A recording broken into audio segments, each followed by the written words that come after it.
Hola, ¿qué tal? Empezamos ahora con una serie de transparencias y de videos para exponer uno de los temas centrales de la materia, que es el de los sistemas dinámicos y de los sistemas caóticos. Vamos a empezar con la probablemente más fácil puerta de entrada, que son los sistemas lineales, los sistemas continuos lineales, en los cuales, bueno, no vamos a tener fractalidad ni ninguno de los conceptos que nos interesan, pero sí nos van a permitir familiarizarnos con las cuestiones más interesantes que van a venir más adelante relacionadas con la temática de nuestra materia. Bueno, ¿qué es un sistema dinámico? Es un sistema que expresa o formaliza el concepto de dinámica, o sea, de sucesión de estados. ¿Qué es un estado? Un estado en un sistema es una tupla de valores de cada una de las variables que el sistema posee en un instante dado. Por ejemplo, en un sistema físico donde tenemos, suponete, posiciones y velocidades, cada coordenada de la posición es una variable de estado y cada coordenada de la velocidad es una variable de estado. En los sistemas dinámicos continuos, esta dinámica se expresa a través de una matriz estructural que representa la derivada del estado en función de los valores de la variable de estado. O sea, vamos a tener para cada variable de nuestro sistema dinámico una función de todas las variables del sistema dinámico que determinan cómo es la derivada de esa variable en un instante dado. Mientras que en los sistemas dinámicos discretos se asume que los estados conforman una secuencia discreta y entonces las ecuaciones estructurales básicamente determinan el próximo estado en función del estado actual. Vamos a ver un ejemplo muy sencillo. Supongamos que tenemos un sistema continuo y un sistema discreto de una sola variable, la variable x. Entonces expresamos, en el caso del sistema continuo, a la derivada instantánea de x como una función de x. En este caso, la ecuación estructural es x por x menos 1. Y no importa de dónde sale esto, eso es algo que sale de hacer el modelo. Mientras que en el sistema discreto expresamos al próximo estado, o sea, al próximo valor de la variable x como una función del estado actual. Acá le faltaría el subíndice y a esta x, corríjanlo, perdón, en este caso dado por esta ecuación. Insisto, tampoco sabe uno de dónde viene esto, es algo que lo define el modelo o lo define el problema que estamos queriendo resolver. Interesantemente, estos dos sistemas, el continuo y el discreto, tienen un comportamiento muy parecido, que es el siguiente. Si yo considero que resuelvo la ecuación íntegro diferencial a partir de un instante inicial x sub 0, y a partir de ahí observo qué es lo que ocurre, voy a ver que si x sub 0, suponiendo que el rango de los valores permitidos para x es los valores no negativos, si x era menor que 1, entonces la ecuación diferencial va llevando a los sucesivos valores de x hacia 0. Mientras que si el valor inicial era mayor que 1, la ecuación diferencial va llevando los sucesivos valores de x hacia infinito. Mientras que si la condición inicial de x fuese exactamente 1, pero exactamente 1 a lo que nos estamos refiriendo es, hemos colocado la pelotita de ping-pong en la punta de esta montaña sin siquiera poder considerar, no sé, fluctuaciones atómicas o ningún tipo de cuestión. En ese caso, bueno, la derivada del sistema es 0 en 1 y por lo tanto la pelotita se queda en ese lugar. Fíjense que para el sistema discreto ocurre exactamente lo mismo. Como yo estoy elevando al cuadrado el estado inicial, si x en cualquier momento es menor que 1, nos vamos inexorablemente a 0, y si x es mayor que 1, en algún momento nos vamos inexorablemente a infinito, mientras que si x es exactamente 1, nos quedamos en 1. Obviamente, no nos hagamos a la idea, no nos hagamos ilusiones de que para todo sistema discreto hay uno continuo con un comportamiento análogo o viceversa. Y peor aún, no nos hagamos ilusiones de que vamos a encontrar para un sistema dinámico para el cual conocemos sus ecuaciones una función como la que está dibujada acá en rojo, es una función potencial que gráficamente nos dice para dónde va el sistema en función del estado del sistema. Esto es algo que en realidad casi nunca ocurre, y por lo tanto tenemos que manejarnos con otro tipo de herramientas conceptuales y gráficas para poder ubicarnos en esta cuestión.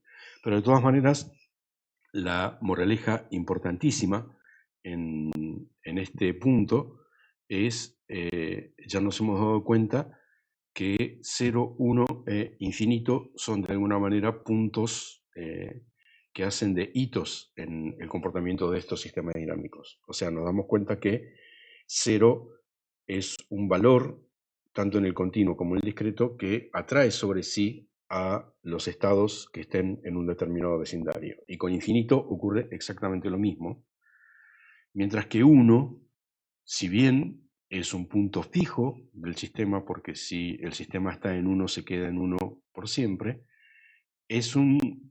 no es robusto, es como una especie de atractor inestable, ¿sí? Es como que, bueno, está bien, se queda por ahí el sistema, pero donde vuela una mariposa en Texas, la pelotita se va para un lado o para el otro y deja de ser un punto fijo.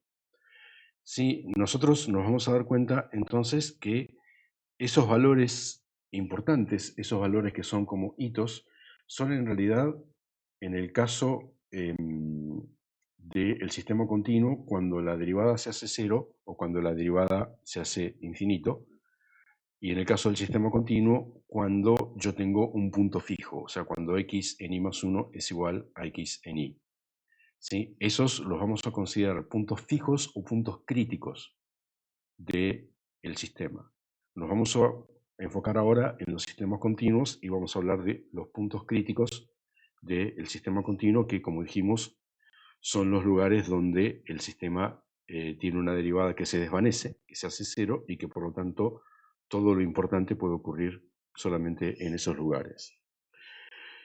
Bueno, Poincaré se preguntó hace más de 100 años cómo nos damos cuenta de estas y otras características y él propuso lo que se denomina el diagrama de fases.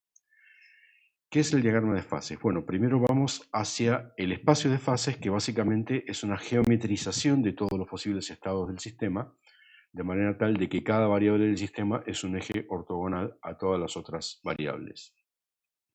Dentro de ese espacio de fases, una trayectoria es la evolución del estado a partir de un estado inicial denominado semilla, siguiendo una matriz estructural del sistema dinámico. Todas las trayectorias posibles, a partir de todas las semillas posibles, configuran el diagrama de fases. Sí, obviamente esto numéricamente es imposible y aparte gráficamente es una mancha de tinta en el diagrama, no nos sirve. Así que para explorar visualmente los diagramas de fase lo que hacemos es elegir, entre comillas, algunas semillas y evaluar las trayectorias a partir de esas semillas durante una determinada cantidad de tiempo o una determinada cantidad de pasos de integración o lo que sea. O sea, de alguna manera limitamos numéricamente lo que vamos a hacer con esta cuestión. Bueno, vamos a ver ejemplos que creo que todos conocemos, aunque no los hayamos visto dentro de este posible marco formal. ¿Sí? Entonces, supongamos que pensamos en los sistemas lineales. Nosotros dijimos que la característica de los sistemas dinámicos es que las derivadas instantáneas de cada una de las variables son funciones de cada una de las variables. Si el sistema es lineal, entonces tendremos funciones lineales.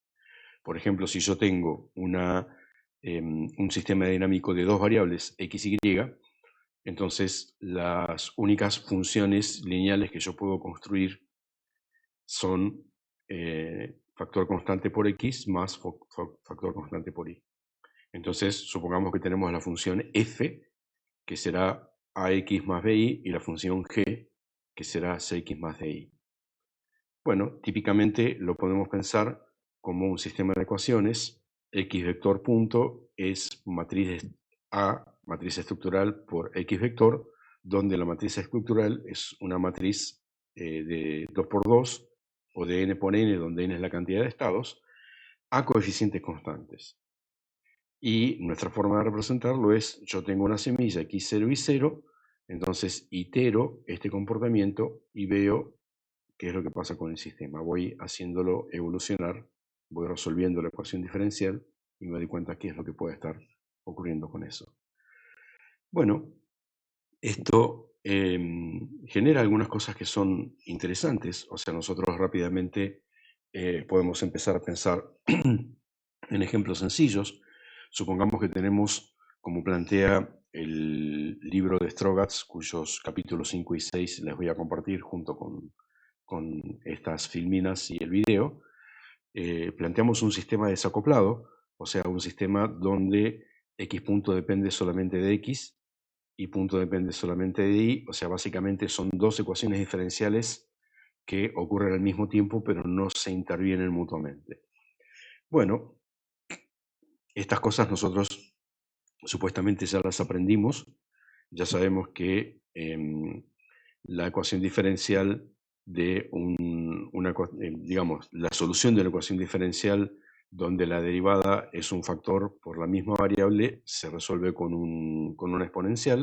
La exponencial es la única función matemática que es igual a sí misma cuando uno la deriva o cuando uno la integra. Entonces, básicamente la solución de x de t será x0 por e a la at, y la solución de y de t será y0 por e a la menos t, porque el factor que multiplica y es menos 1. Entonces nos podemos encontrar con diferentes situaciones.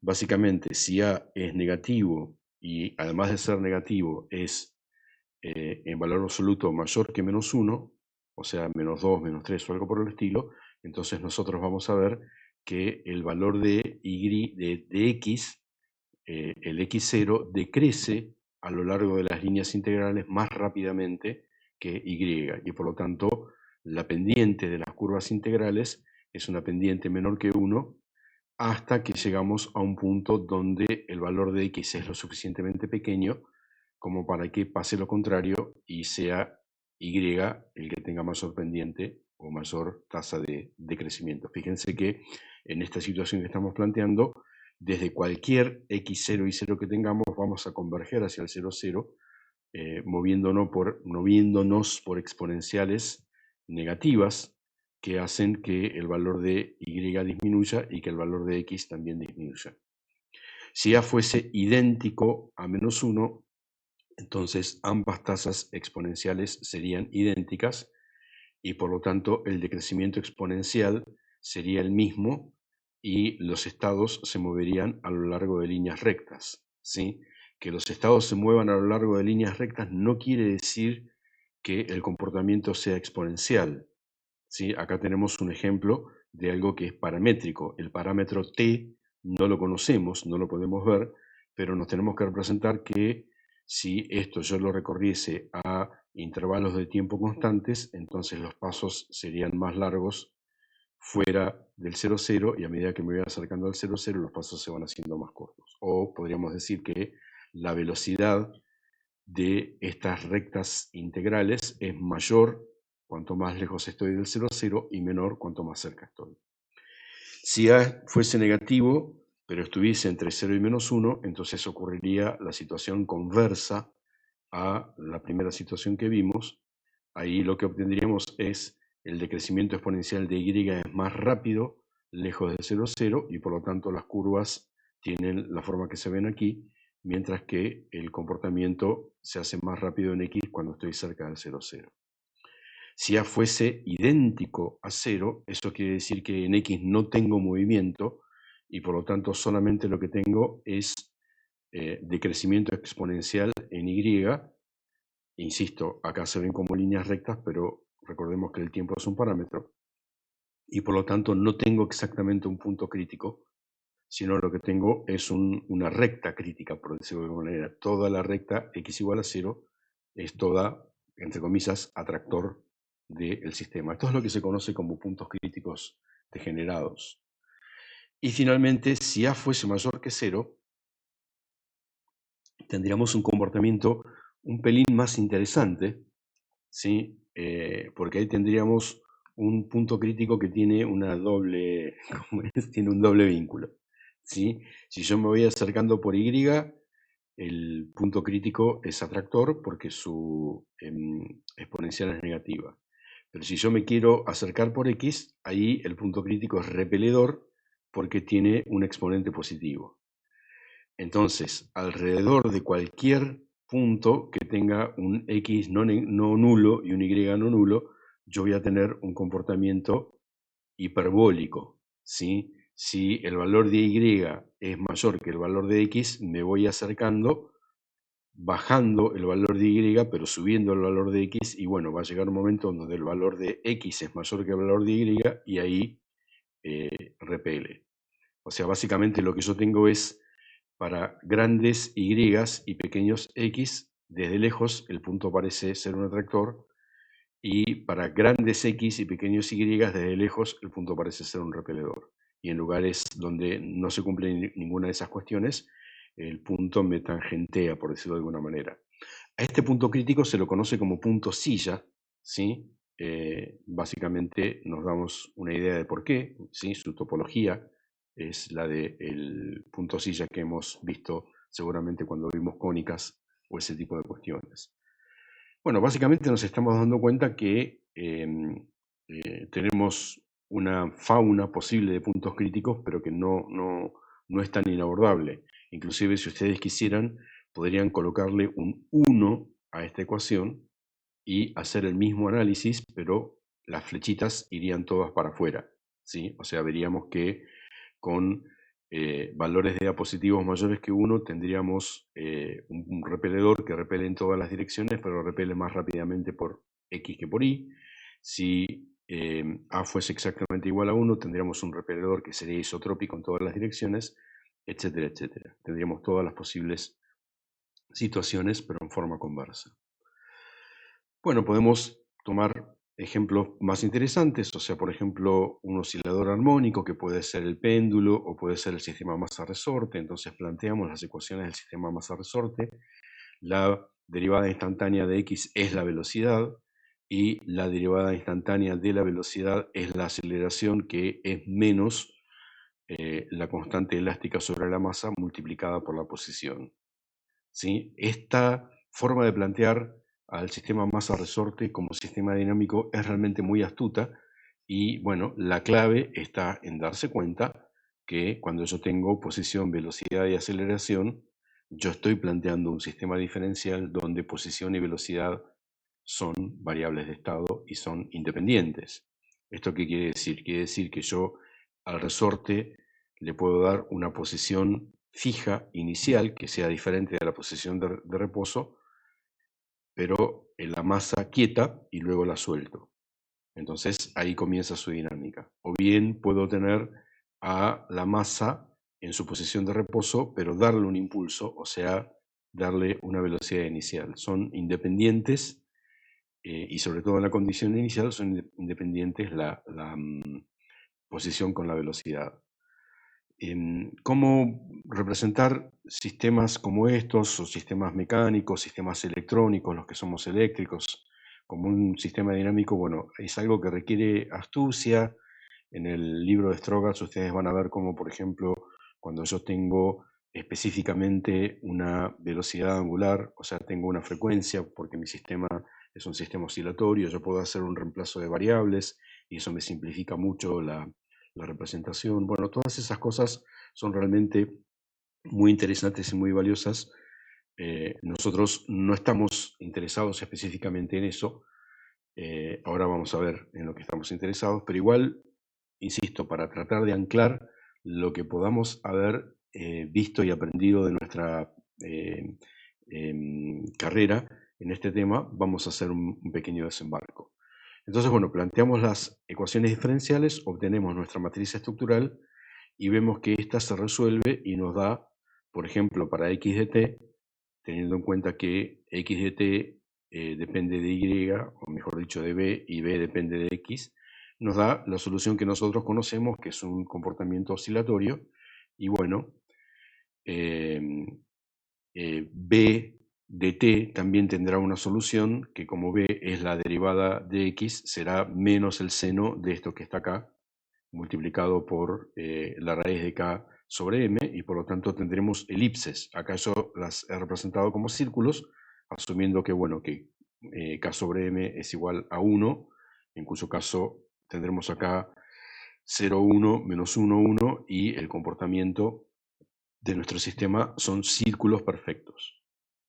Círculos perfectos cuyo radio está determinado por la condición inicial, ¿sí? Por el C inicial y por el phi inicial, por la fase inicial. Yo tendré ese comportamiento. Entonces, si por ejemplo le doy posición, pero nada de velocidad, o sea, si yo estiro el resorte un poquitito y luego suelto y veo qué es lo que pasa, bueno, parte de la energía potencial de la masa se va transfiriendo como energía cinética y llega un momento donde el sistema está en la posición de reposo pero con una determinada velocidad, luego esa velocidad, energía cinética se va transformando en energía potencial hacia el resorte, etcétera, etcétera.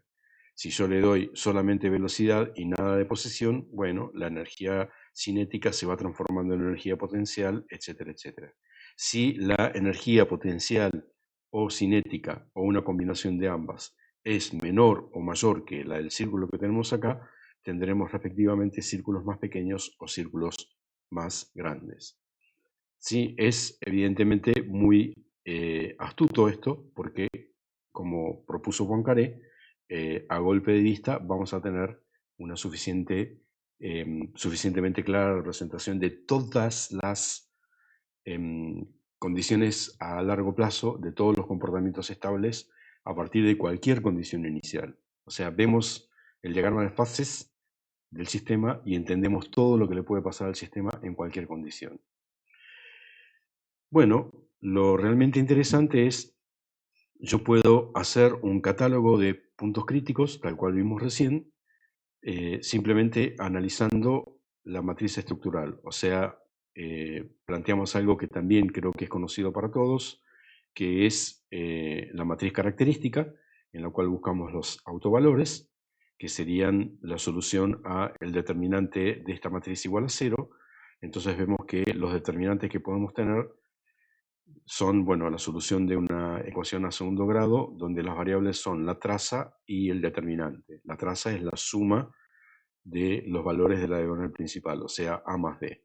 ¿Sí? Traza sería A más D y determinante es AD menos BC.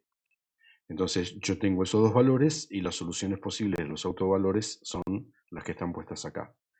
Bueno, finalmente tengo una visualización cartográfica que para cualquier combinación de traza y determinante me dice cómo se van a comportar los puntos críticos. Entonces es interesante, yo tengo que el eje es la traza, valores negativos y positivos de traza, y el otro eje es el determinante, valores negativos y positivos de determinante, y pongo acá la parábola determinada por el discriminante igual a 0. ¿Por qué? Porque el discriminante menor que 0 va a representar ecuaciones que van a tener una parte compleja y por lo tanto va a haber un comportamiento oscilatorio, por lo menos al comienzo, mientras que discriminante mayor que 0 no voy a tener comportamiento oscilatorio porque no va a haber un valor negativo en el discriminante.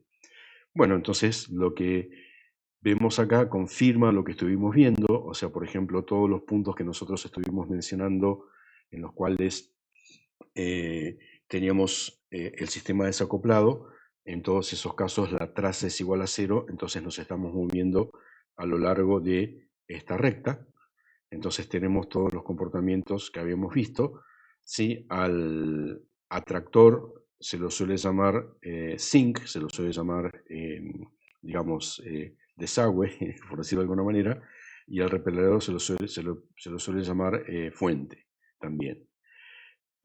Si estamos a lo largo de estos lugares donde tenemos traza idéntica a 0, tenemos una línea de puntos fijos que son estables o inestables. En el caso que nosotros vimos también, donde teníamos un determinante negativo, tenemos el punto silla, tal cual habíamos visto, y en el ejemplo del oscilador armónico que vimos recién, la traza era 0, pero el determinante era positivo, entonces estábamos en estos lugares donde el punto fijo se denomina centro o foco. Bueno, está claro que si nosotros tenemos si tenemos trazas que tienen un valor negativo, eso básicamente lo que quiere decir es que los autovalores, que en definitiva van a ser los exponentes de la ecuación diferencial resuelta en el dominio tiempo, son negativos y por lo tanto siempre vamos a converger a un punto crítico. Entonces, si yo me voy de la ecuación compleja pura a una ecuación con parte real negativa, básicamente lo que ocurre es que el sistema oscila hasta caer adentro de del 0,0. Si siempre el 0,0 es el único punto crítico, sea atractor o sea repeledor. Y a la inversa, si yo tengo traza positiva, eso quiere decir que alguno de los autovalores es positivo y por lo tanto, mejor dicho, tiene parte real positiva y por lo tanto el comportamiento oscilatorio se amplifica hasta que nos vamos al infinito, o directamente, si yo no tengo parte oscilatoria, si no tiene solución compleja los autovalores, directamente lo que tengo es un repeledor. Sí, este catálogo es realmente muy interesante porque una vez que nos familiarizamos con él, a golpe de vista, nos permite entender todo lo que le puede pasar al sistema. Bueno, ¿qué es lo que le interesa a la gente que estudia esto matemáticamente y qué es lo que nos interesa a nosotros? A la gente que estudia esto matemáticamente, lo que le interesa es poder aplicar la teoría lineal, que es relativamente sencilla porque lo que hemos visto básicamente es todo lo necesario, en sistemas no lineales. ¿Eso qué quiere decir? Quiere decir que yo tengo un x punto que es una función de xy donde esa función es no lineal. Tenemos una traslación, tenemos un exponente, tenemos una función trigonométrica, cosas así. Entonces, el planteo que hace Strogatz y otros autores es relativamente sencillo. Lo que hacemos es encontramos los puntos fijos, o sea, los valores para los cuales el sistema de ecuaciones diferenciales me da 0 en x punto y en y punto, o si tengo más variables en todas las variables. Luego evalúo el jacobiano de esa matriz en dichos puntos y luego clasifico cada punto fijo en primera instancia de acuerdo al esquema que vimos recién, traza versus determinante. ¿Sí? Algunos puntos fijos no robustos pueden requerir un análisis ulterior.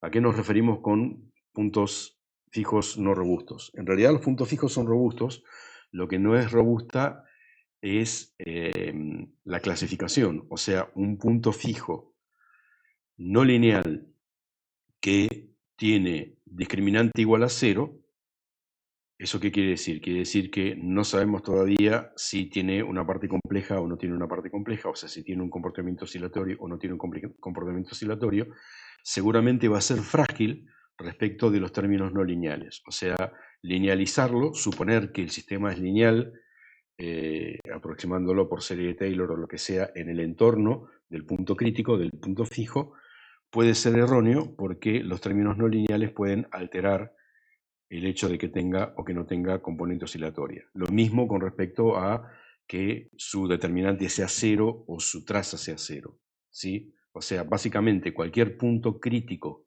que esté o en el eje del determinante igual a 0, o en el eje de la traza igual a 0, o sobre la parábola del determinante igual a 0, seguramente va a requerir algún tipo de análisis ulterior, y ahí aparecen cosas que son realmente muy interesantes desde el punto de vista de los sistemas dinámicos no lineales, aparecen lo que se llaman ciclos límite, o sea, comportamientos que parecen ser un foco, pero no son un foco porque no son una elipse, sino que son curvas cerradas, deformadas, no tienen forma circular, pero bueno, eso es porque en alguna parte del entorno del punto crítico se comporta en forma oscilatoria, en otra parte no, y en definitiva de todo ese tironeo termina apareciendo un ciclo límite o ese tipo de cuestiones. Sí, no es que a nosotros no nos interese eso, pero no nos podemos meter demasiado en detalle. Sí nos vamos a meter en detalle en la forma de hacer esto gráficamente. ¿Sí? Vamos a hacer un ejemplito, o sea, supongamos que tenemos este sistemita que está acá. X' igual a y, perdón, x punto igual a y punto igual a x menos x al cubo. Entonces, evalúo la matriz jacobiana. Esto por ahí notacionalmente es un abuso. En realidad lo que nosotros tenemos que decir es x punto es igual a f de xy y punto es igual a f a g de xy, Entonces acá tendríamos la derivada de f respecto, la derivada parcial de f respecto de x, la derivada parcial de x respecto de y, la derivada parcial de g respecto de x, etcétera, etcétera. Si yo puse directamente x punto y punto para hacerlo más fácil. Bueno, esto que tenemos aquí es la matriz jacobiana, o sea, básicamente lo que me dice es cómo son las derivadas parciales de la función de x punto y de la función de y punto respecto de x y de y respectivamente. Luego miramos las ecuaciones y vemos que tenemos puntos fijos en -1, 0, en 0, 0 y en 1, 0. O sea, en cualquiera de estos tres valores, estas dos ecuaciones se hacen 0 al mismo tiempo. Bueno, para ese conjunto de valores, evaluamos la matriz jacobiana y obtenemos los valores que están acá. 0, 1, menos 2, 0. Eso se corresponde con un centro, porque ya sabemos que tenemos traza 0 y determinante positivo. Luego tenemos un punto silla y luego tenemos otra vez un centro porque es el mismo valor. Entonces, nuestra representación mental es la siguiente. En -1, 0 tengo un centro, o sea, localmente el tipito se comporta con un comportamiento oscilatorio que es así. En el 1, 0 también tenemos lo mismo, y en el 0, 0 tenemos un punto silla. Entonces, si el comportamiento oscilatorio en los centros es, por ejemplo, en sentido horario, entonces esta será una de las líneas del comportamiento del punto silla, y esta será otra, y alrededor de los centros el comportamiento será atractor hacia acá y repeledor hacia acá, atractor hacia acá y repeledor hacia acá. O sea, los autovectores, no nos metimos con el tema de los autovectores estarán puestos, los autovectores del punto silla estarán puestos de manera tal de, entre comillas, tangentear las trayectorias elípticas de cada uno de los focos. Bueno, sí, nosotros podemos hacer eso.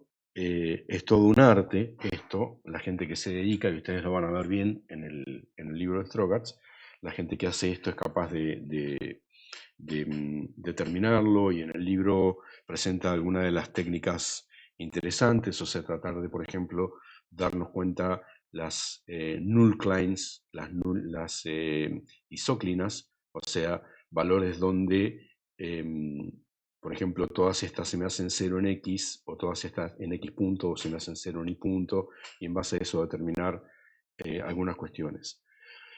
Nosotros no, nosotros nos vamos a la parte gráfica. En la parte gráfica nos interesa la parte numérica nada más, y somos bastante crudos. Ustedes van a ver que lo que vamos a hacer ahora es realmente crudo, es realmente medio excesivamente pragmático, si me permite. Lo que vamos a hacer es sembrar un conjunto de semillas que nos parezca representativo. El sembrado puede ser uniforme o puede tener una perturbación denominada perturbación de Poisson. ¿Sí? La perturbación de Poisson básicamente es, en cada semilla de un sembrado uniforme agregamos un disco de radio epsilon y nos movemos en un ángulo aleatorio y en un radio aleatorio alrededor de ese disco, para que las semillas no nazcan, para que las trayectorias no nazcan en puntos tan sistemáticos, por decirlo de alguna manera. O sea, un sembrado uniforme básicamente recorrería el espacio de fases a valores, a intervalos regulares en cada una de las variables, ¿sí? Cada 0,1, cada 0,2, cada 0,3, por ejemplo. Eso generaría una especie de conjunto de semillas totalmente uniformes en el plano. Ahora lo vamos a ver. Luego yo puedo poner un Poisson para que no me quede un sembrado tan uniforme. Luego, para cada semilla lo que hacemos es evaluar y graficar esa trayectoria a diferencias finitas epsilon. Podemos usar el método de Euler, que es un poco crudo, pero puede llegar a ser satisfactorio para nosotros. O sea, básicamente lo que hacemos es evaluamos numéricamente x', y' en cada lugar, y luego lo sumamos x' por epsilon, y' por epsilon, a el xy que tenemos, y pasamos al próximo xy. O sea, transformamos el sistema en un sistema discreto que se evalúa por diferencias finitas, y la diferencia finita es la derivada puntual de cada una de las variables multiplicado por un mismo epsilon con un epsilon relativamente pequeño. Si ya sabemos que Euler no tiene en cuenta curvatura, o sea, tiene en cuenta solamente derivada, y por lo tanto el render de una trayectoria puede ser erróneo, porque a medida que vamos moviéndonos por la trayectoria nos vamos comiendo la curvatura y vamos yéndonos siempre para afuera de donde tiene curvatura. Bueno, está el método de Runge-Kutta, que es más robusto para eso. Si ustedes tienen que hacer un práctico con esto, pero yo no les pido que hagan Runge-Kutta, hagan Euler. Y también una cosa muy interesante es como el sistema es, ¿cómo decirlo?, es simétrico respecto del tiempo. Yo puedo multiplicar por un epsilon positivo y hacer que la trayectoria vaya hacia adelante en el tiempo, o puedo multiplicar por un epsilon negativo y hacer que la trayectoria vaya hacia atrás en el tiempo y decir, bueno, yo llego al estado de esta semilla, pero ¿desde dónde estoy viniendo? ¿Sí? Sobre esto una cuestión realmente muy interesante, que está mencionada en el libro, es las trayectorias en un sistema dinámico nunca se cruzan. O sea, si hay un cruce de trayectorias es porque en ese lugar hay un punto crítico, porque la única manera en la cual yo pueda tener dos posibles derivadas que vayan a diferentes lugares es que la derivada en el punto donde se cruzan sea igual a cero. ¿Sí? No puedo tener en un mismo punto dos derivadas diferentes y que las curvas vayan para diferentes lugares. Bueno, y finalmente el renderizado de las trayectorias puede ser con un color plano o puede depender de diferentes factores. O sea, por ejemplo, puede hacer que a medida que la trayectoria se va moviendo, su colorcito se va lavando y el gráfico que voy obteniendo tiene como una especie de formita de cola de cometa o algo por el estilo. Luego vamos a ver que hay métodos que son mucho más robustos y sofisticados, sobre todo Line Integral Convolution, convolución de integral lineal, que ahora vamos a ver de qué se trata. Yo, bueno, paso ahora a uno de los programitas que tengo como ejemplo. ¿Sí? Acá colocamos, este programita no tiene un editor de ecuaciones, o sea que básicamente yo le tengo que dar un drop down con las ecuaciones que yo quiero y me va a renderizar las que yo tengo ahí. O sea, cada vez que yo quiera graficar un sistema dinámico diferente, voy a tener que ir al programa y cambiar el programa. Luego vamos a ver otro que es un poco más interesante, tiene un editor y un parser de ecuaciones. Bueno, entonces yo tengo acá, por ejemplo, cantidad de semillas, suponete que le pongo 2, por ejemplo, y para que se entienda un poquitito más, la cantidad de iteraciones por trayectoria, suponete que le digo 2 también. Entonces se va a ver que básicamente hemos iterado 2 por 2, o sea, hemos encontrado solamente 4 condiciones iniciales, hemos iterado el sistema alrededor de ese lugar y se alcanzan a ver, ¿no es cierto?, las colitas de cometa. Si yo le doy Poisson, entonces voy a ver que el sembrado es diferente y se mueve por lugares diferentes. Puedo tener también la iteración o la iteración inversa, me voy hacia atrás en el pasado, o puedo tener una iteración mixta en la cual voy parte hacia atrás y parte hacia adelante. Este programita tiene un pequeño problema, que es que no borra cada vez que itera. Entonces ahora lo que va a ocurrir cuando empiece a aumentar la cantidad de semillas es me va a quedar el pintado de las semillas anteriores y de las actuales. Entonces si yo le digo iterar, ahí sí me va a limpiar los valores anteriores. Nosotros en esto notamos una cosa que es muy importante, que es las trayectorias evaluadas con dos evaluaciones, con dos iteraciones cada una, quedaron muy pequeñas por acá y quedaron muy grandes por fuera. Eso, bueno, es algo lógico, porque siempre cerca de los puntos críticos las derivadas son menores que lejos de los puntos críticos. Bueno, yo entonces empiezo a aumentar la cantidad de iteraciones por trayectoria, o puedo hacer que el diferencial finito sea más grande, o sea que el epsilon sea más grande, con lo cual también voy a tener trayectorias más largas. Y bueno, finalmente, lentamente empiezo a darme cuenta que acá hay algo y acá también. Entonces, por ejemplo, puedo hacer un zoom por X y por Y para quedarme con la parte del sistema que me interesa. Por ahí hice demasiado zoom. Ahí. Y bueno, eventualmente dándole una cantidad adecuada de iteraciones y perdón, de semillas y una cantidad adecuada de iteraciones por semilla, tengo el render del diagrama de fases de este sistema. Voy a poner uniforme para que ustedes vean qué es lo que ocurre cuando hago iteración uniforme. Fíjense que las trayectorias cerca de los focos, sobre todo, como están todas muy uniformes, no me pueblan el espacio que hay entre trayectoria y trayectoria, mientras que si le doy perturbación por Poisson, se pueblan un poco más. Bueno, este sería el practiquito que ustedes tendrían que hacer. O sea, básicamente la idea es toman algunas ecuaciones diferenciales que les parezcan adecuadas, las ponen en un drop-down y hacen un calculador numérico que hace exactamente lo que tenemos acá.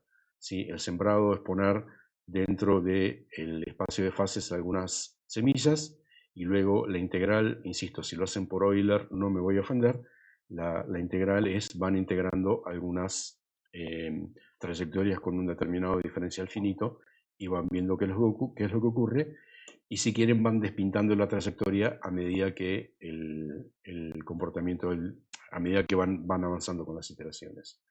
Simplemente para ver que esto es interesante, yo tomo otro sistema dinámico y veo que me da siempre, no sé si los resultados son buenos o malos, pero básicamente siempre con la escala que sea, yo me voy dando cuenta dónde están apareciendo los puntos críticos porque se termina viendo visualmente qué es lo que ocurre alrededor de ellos. Ahora les comento acerca de otro modelito que es realmente muy interesante, que es el Line Integral Convolution, que es un modelo realmente muy interesante. Esto trabaja de la siguiente forma. Nosotros partimos de una textura de base y el sembrado y las trayectorias no la hacemos sobre el diagrama de fases, sino que el sembrado y las trayectorias lo utilizamos para integrar a lo largo de la textura un color y luego pintamos al punto correspondiente en el render del espacio de fases, pintamos el color que me quedó luego de hacer esa integración. Bueno, este programita obviamente es muy exagerado, así que simplemente voy a elegir alguna de las posibilidades que tenemos. Yo le puedo pedir que mi ecuación diferencial sea custom, o sea, yo acá le puedo decir cualquier cosa. Entonces le digo que me haga el render de el x.xy y que el y punto sea x menos x por x por x. Entonces pincho acá y me hace el render y fíjense cómo se ven los puntos críticos tal cual nosotros los conocemos. No se ven por ahí muy claros porque por ahí la textura que hemos elegido no es la más adecuada para esto. Ahora vamos a explorar un poco el efecto de la textura.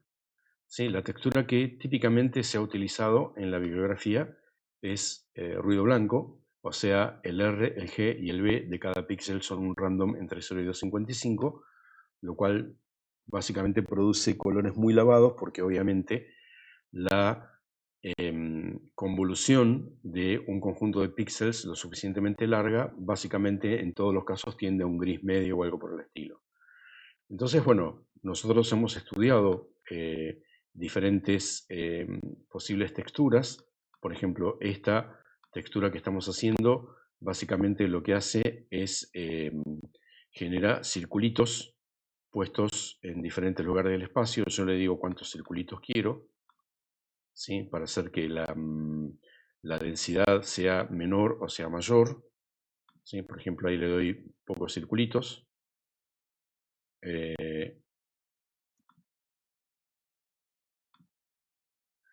Fíjense que la idea de cada uno de los circulitos es, de acuerdo a la pendiente, lo voy pintando.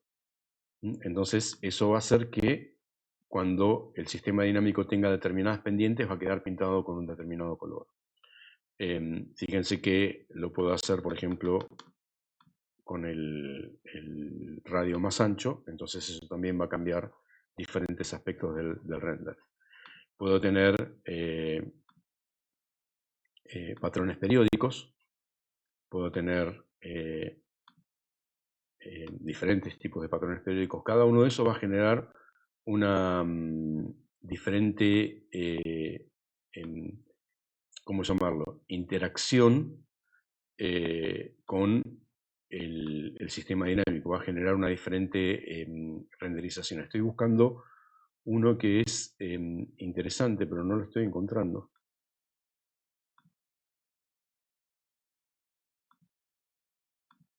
Perdón por esto, no lo tenía, acá está.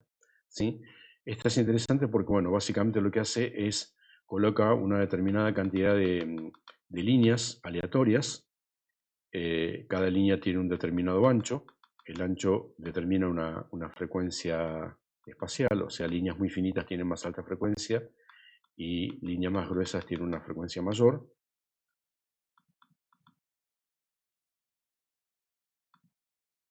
Entonces, supongamos que le doy 50 líneas y fíjense que cada línea también tiene una pendiente, perdón, tiene un color que depende de la pendiente. Las más horizontales son más rojas, las más verticales son más verdes y las más diagonales son más azules. Entonces, eso también genera un efecto de ver los puntos críticos con un color que depende de cómo es la pendiente en ese punto. Sí, esto termina siendo ideal para ver cómo son las null-clinas, porque yo le puedo decir, bueno, quiero que me muestre solamente las null-clinas y de esa manera quedan representadas. Bueno, esto sería entonces lo que tenemos para para este tema, es la puerta de entrada a los sistemas dinámicos. Tenemos un práctico donde ustedes tienen que trabajar un poco. Les comento que en SciPy hay una biblioteca para hacer leak, así que si ustedes quieren después curiosar, es relativamente fácil de integrar y es relativamente fácil de interfacear y darle las texturas y darle el sistema dinámico. Así que quienes hayan quedado fascinadas con el render de sistemas dinámicos utilizando Leak, les recomiendo que vean esta función de la biblioteca. En la hoja de ruta lo que nos queda son sistemas continuos en el plano complejo, luego sistemas discretos entre los reales y finalmente sistemas discretos complejos. Esas 4 etapas son las 4 etapas que vamos a ir viendo y que nos van a permitir desembarcar en, bueno, el famosísimo conjunto de Mandelbrot, etcétera, etcétera. Nosotros podríamos hacer ahora algún render del conjunto de Mandelbrot y decir cómo se hace, pero entender lo que significa nos va a pedir por ahí un pequeño recorrido de cosas que vamos a estar viendo. Así que bueno, nos vemos en la consulta o nos vemos en la próxima clase. Que tengan muy lindo día.